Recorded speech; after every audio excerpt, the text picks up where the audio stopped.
Ich hatte halt auch mal dunklere Zeiten, also es war nicht immer alles so bunt und rosig in meinem Leben.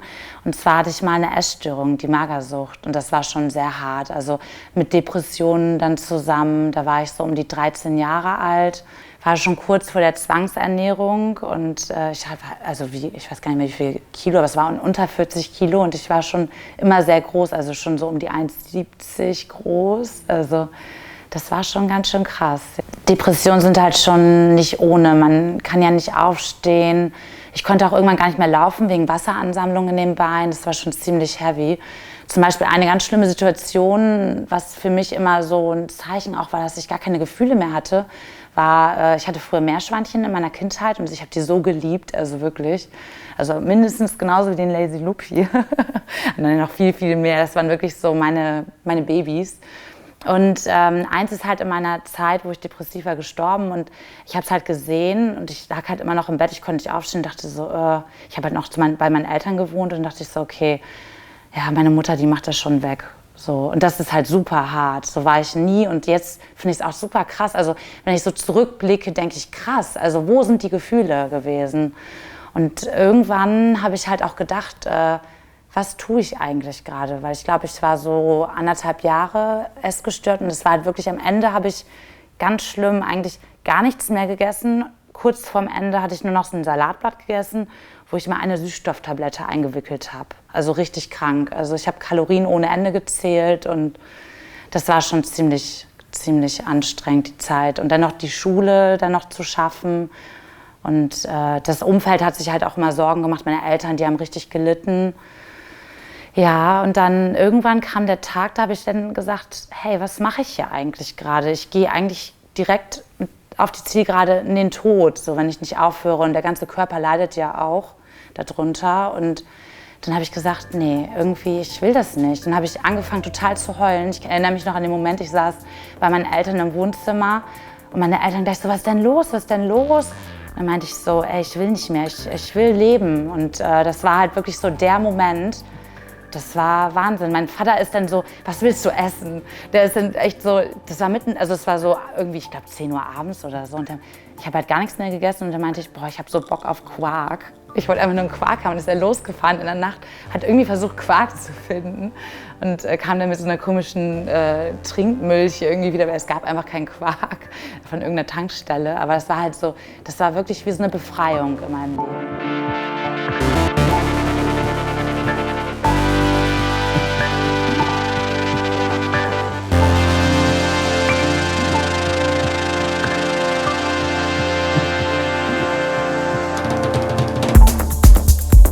Bei mir ist ja alles immer langsam gewachsen, jetzt nicht irgendwie zack, bumm, Hit und dann Superstar. Ich glaube, das kann halt wirklich auch den Charakter vielleicht ein bisschen beeinflussen. Nicht bei jedem, aber bei manchen vielleicht. Und das war mir auch immer wichtig, dass ich so bleibe, wie ich bin. Weil man weiß ja auch nie, ich will mich gar nicht an irgendeinen Luxus gewöhnen. Du weißt ja nie, wie lange das geht und ich brauche es auch irgendwie nicht. Ich bin total happy mit dem, was ich um mich herum habe. Ich habe ein Dach über dem Kopf. Man muss auch manchmal wirklich so gucken, was hat man und nicht irgendwie, was brauche ich, sondern wir haben eigentlich alle so viel. Wenn man das mal vergleicht, dann geht es uns wirklich gut in Deutschland. Wenn man mir jetzt einfach so einen Haufen Geld zustecken würde, würde sich einfach nichts ändern. Also ich bin einfach so, wie ich bin, ja.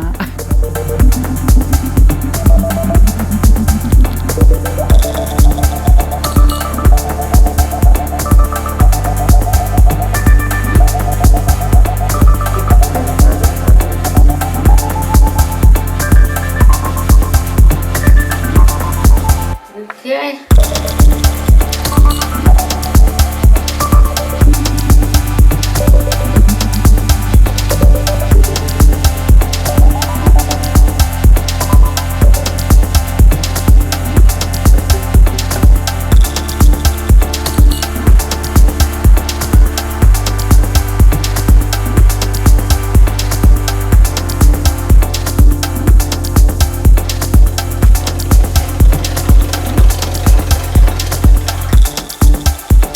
Wenn du dann mal tatsächlich den Luxus hast und Urlaub hast, Ja. so richtig ohne Auflegen, was machst du da?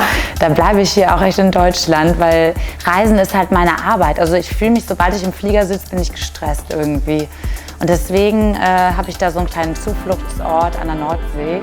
Meine Eltern, die haben da schon seit meiner Geburt einen Wohnwagen auf dem Campingplatz stehen in Cuxhaven, direkt am Meer, im Wald. Und ich liebe das, egal bei welchem Wetter, ob rau, ob es regnet oder stürmt oder Sonne scheint, das ist mir immer egal, weil die Luft ist einfach ein Traum. Und ich kenne mich da aus, da weiß ich die schönsten Fahrradwege, die kenne ich. Und dann nehme ich meinen Mann mit und dann fahren wir da irgendwie mit dem Fahrrad rum oder hauen uns einfach am Strand und chillen da ein bisschen, gehen in den Wald.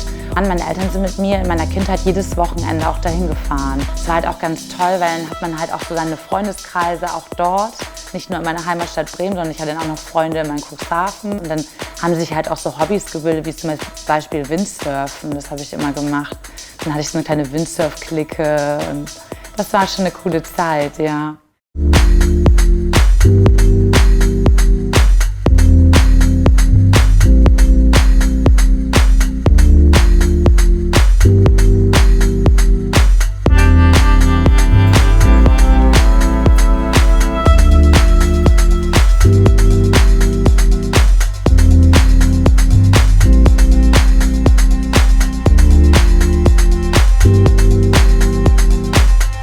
Also es ist natürlich immer schwierig, jetzt zum Beispiel, wenn ich bei mir zurückblicke und Leute kamen in meiner depressiven Phase zu mir an und haben gesagt, ist doch alles gut und so, dann denkst du so, nee, es ist nicht alles gut, weil man ja denjenigen auch nicht richtig kennt und in Depressionen, da siehst du ja auch eigentlich gar nicht das Gute und das macht es fast noch schlimmer, wenn jemand sagt, ach, ist doch gar nicht so schlimm. Deswegen ist das schwierig, aber man muss halt einfach auf sich selber hören und überlegen, was willst du? Willst du jetzt zum Beispiel in der Magersucht, will ich wirklich sterben? Und das wollte ich nicht, also das ist nicht mein Ziel gewesen. Und man muss halt auf sich selber hören, gucken, was will ich eigentlich im Leben, wo will ich hin? Und immer so, ja, vielleicht auch gucken, dass man auch Freude in dem hat, was man macht und auch auf dem Weg, wo man hin will, dass man da auch Freude dran hat und nicht irgendwie sich, wenn man ein Ziel erreichen will, sich totackert, sondern du musst auch da auf dem Weg dahin dich wohlfühlen und ja, und immer das Ziel auch vor Augen behalten. Und ja, sich nicht unterkriegen lassen ist auch wichtig, weil es ist halt oft immer mal, ich glaube, jeder Mensch kennt das, man hat immer mal so die Tage, wo man immer denkt, oh, irgendwie macht das alles noch so Sinn und es ist halt einfach, man muss immer das Beste draus machen, so don't worry, be better, ja.